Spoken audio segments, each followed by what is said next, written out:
Ansatz sieht man wieder aus, als würde er schimmeln und darum ist es höchste Zeit, meine Haare nachzufärben. Das mache ich nicht etwa wie Menschen mit Verstand und Coiffeur, sondern bei mir daheim im Bad. Meine Coiffeuse hat mich zuletzt vor etwa 4 Jahren gesehen und das sieht man meinen Haaren definitiv an.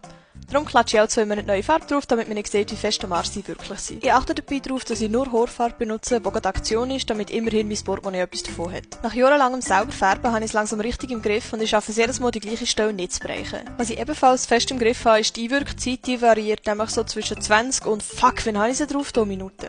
Da kann man sich auch mal gemütlich etwas zu Mittag kochen und ein bisschen tanzen, bis einem wieder in den Sinn kommt, dass einem gerade Chemie die Kopfhaut wegbrennt. Jetzt kommen wir zu meinem Lieblingsteil, nämlich der Teil, wegen dem mir meine Mutter unverständlicherweise verboten hat, bei uns daheim die Haare zu färben. In meinem Fall spielt es auch keine Rolle, dass immer noch gleich viel Farbe bei den Haaren klebt wie vor dem Waschen, weil meine Tüchli haben schon alles Zeitliche gesegnet.